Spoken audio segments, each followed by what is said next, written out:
الله الرحمن الرحيم نحمده ونصلي على رسوله الكريم أما بعد فأعوذ بالله من الشيطان الرجيم بسم الله الرحمن الرحيم ظهر الفساد في البر والبحر بما كسبت أيدي الناس ليذيقهم بعض الذي عملوا لعلهم يرجعون وقال النبي صلى الله عليه وسلم إنما المسلم أخو المسلم. سامعین محترم، آج آپ حضرات کے سامنے جس ٹاپک پہ گفتگو کرنی ہے وہ ہے ملک پاکستان کی بدامنی کی 6 ایسی وجوہات جن کی وجہ سے ملک کی سلامتی کے بجائے ملک کی جو سلامتی ہے وہ بدامنی میں تبدیل ہو چکی ہے. اس حوالے سے آپ کے سامنے وہ وجوہات رکھنی ہیں، پھر آپ نے فیصلہ کرنا ہے کہ ہم کس طرف جا رہے ہیں اور ہم کن کا انتخاب کر رہے ہیں. ہمیں ملک کو بچانا ہے، اپنے آپ کو بھی بچانا ہے اور سب سے بڑھ کر اسلام کو بچانا ہے. اور یہ جو میری گفتگو ہے اس کو اپنی اور امت کی خیرخواہی کے لیے ایک دفعہ آپ ضرور سنیں. انشاءاللہ مجھے امید ہے کہ اس گفتگو کو سننے کے بعد آپ اپنا فیصلہ خود کر سکتے ہیں کہ بھئی ہم نے کس کو ترجیح دینی ہے، کس کا انتخاب کرنا ہے، کس کو ہم نے رد کرنا ہے، ریجیکٹ کرنا ہے. ایک نعرہ چلتا ہے عمران خان زندہ باد، مولانا فضل الرحمان خان صاحب زندہ باد، مولانا نواز شریف خان صاحب زندہ باد. یہ نعرے چلتے ہیں. میں یہ کہتا ہوں، میں کسی سیاسی کی طرف داری بھی نہیں کرنا چاہتا اور کسی کے بارے میں گفتگو کسی کے خلاف بھی نہیں کرنا چاہتا. میں یہ چاہتا ہوں کہ مسلمان جو پاکستان میں رہ رہے ہیں ان کا نعرہ یہ نہیں ہونا چاہیے نہ خان صاحب زندہ باد نہ نواز خان صاحب زندہ باد، بلکہ نعرہ مسلمان کا یہ ہونا چاہیے کہ قرآن زندہ باد، اللہ کا فرمان زندہ باد. جب آپ ان کو حکمرانوں کو ترجیح نہ دیں بلکہ قرآن اور اللہ کے نبی کے فرمان کو ترجیح دیں گے تو انشاءاللہ آپ کی مرضی کا انتخاب کیا ہوا حاکم ہوگا، جو آپ کی ہر قسم کی حالت کو دیکھ کر، خستہ حالت کو دیکھ کر آپ کو عروج اور ترقی کی طرف لے کے جائے گا. سب سے پہلی وجہ بدامنی کی، پاکستان بدامنی کا شکار کیوں ہوا، ان 6 وجوہات میں سے پہلی وجہ یہ ہے کہ امیر اور غریب کی زندگی میں زمین اور آسمان کا تفاوت ہے. امیر سرمایہ کاری میں لگا ہوا ہے، سرمایہ داری میں لگا ہوا ہے، اور غریب بیچارے کے 2 ٹائم کی روٹی بھی پوری نہیں ہو رہی. غریب کی روٹی نہیں ہے اور امیر کے کتے عیاشی مار رہے ہیں. غریب پیٹ پوجا نہیں کر پا رہا، جبکہ امیر لوگ اپنے سرمایہ کاری کرنے کے بجائے سرمایہ داری میں لگے ہوئے ہیں، وہ بینک بیلنس جمع کر رہے ہیں. افسوس اور احساس اس لیے نہیں ہے کہ ان لوگوں کی زندگیوں میں دین نہیں ہے، ان لوگوں کے دلوں کے اندر درد نہیں ہے، وہ اس چیز کو نہیں سمجھتے کون مر رہا ہے کون جی رہا ہے. تو سب سے پہلی وجہ امیر اور غریب میں فرق بہت زیادہ ہے، آسمان اور زمین کے برابر کا فرق ہے ان کی زندگی کے اندر. نمبر 2، ملک کی بدامنی کی دوسری وجہ لسانیت ہے، زبان ہے. کہ سیاست ہو رہی ہے تو عوام کو لڑایا جا رہا ہے زبان کے، لسانیت کے حوالے سے. کوئی اس کو کہہ رہا ہے کہ یہ غلط ہے، کوئی اس کو کہہ رہا ہے یہ غلط ہے، یہ پٹھان ہے، یہ بلوچی ہیں، یہ سندھی ہیں، یہ پنجابی ہیں. میرے بھائی، قرآن میں کسی کا کوئی فرق نہیں کیا گیا. پنجابی بلوچ سے لڑ رہا ہے، بلوچ پنجابی سے لڑ رہے ہیں، پنجابی پٹھانوں سے لڑ رہے ہیں. میرے بھائی، یہ ساری ایسی چیزیں ہیں جو ملک کی بدامنی کرنے والی چیزیں ہیں. ہمیں لسانیت سے نکلنا ہوگا، ہمیں انسانیت کو اپنانا ہوگا.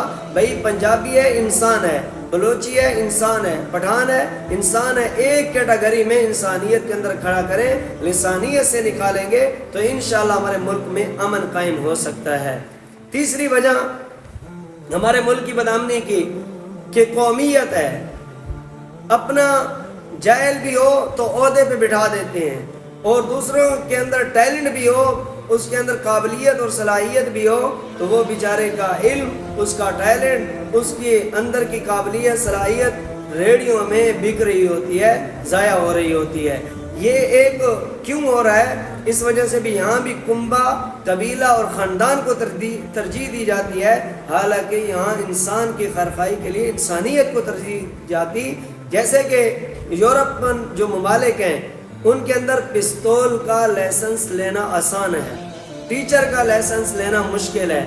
پستول سے نکلی جتنی گولیاں نکلیں گی اتنے بندے مریں گے، اور ایک ٹیچر اگر غلط نکلا تو اس سے پوری قوم تباہ ہو جائے گی۔ وہ اس چیز کو سمجھتے ہیں، ہم نہیں سمجھتے۔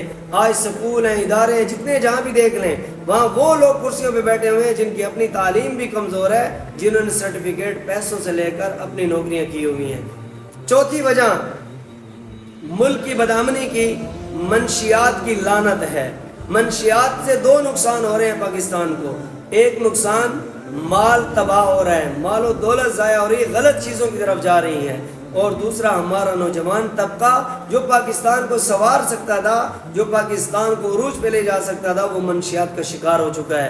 نوجوان بھی ضائع ہو رہا ہے اور مال بھی ضائع ہو رہا ہے، اور اس کا فائدہ کون اٹھا رہے ہیں؟ عہدے داران لوگ۔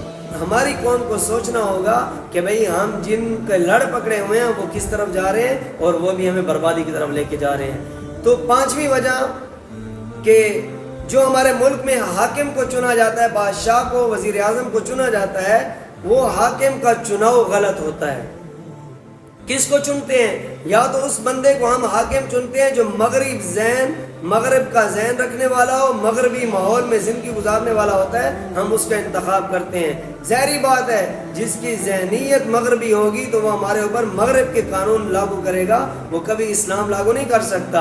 اور دوسری چیز، یا وہ دین سے اتنا بیزار ہوتا ہے کہ اس کو صرف لا الہ الا اللہ محمد الرسول اللہ اور اسلام، بس یہ دو لفظ اس کو آتے ہوں گے، تیسرا اس کو پتہ ہی نہیں ہوگا ہمارے نبی کا نام کیا ہے، ہمارے نبی کی زندگی کیسی تھی، انہوں نے کیسی زندگی گزاری۔ اس چیز کے بارے میں علم نہ ہونے کی وجہ سے وہ لوگوں پہ اس کام کو لاگو کرے گا جو مغرب کا ذہن لیا ہوا ہوگا، اسلام سے غرض نہیں ہے۔ یہی وجہ ہے کہ ملک سیاسی، اقتصادی، معاشرتی، تعلیمی، تجارتی، اس کی جب پالیسی بنانے کا موقع آتا ہے تو بجائے قابل تقلید رسول اللہ صلی اللہ علیہ وسلم کی اطاعت کرنے اور قرآن و سنت کو سامنے رکھنے اور خلفائے راشدین کے قوانین کو سامنے رکھنے کے بجائے مالیاتی اداروں کی پالیسیاں سامنے رکھی جاتی ہیں جو ظاہری تو نفع بخش لگ رہی ہوتی ہیں لیکن حقیقت میں ثمرہ ان کا غلط ہوتا ہے۔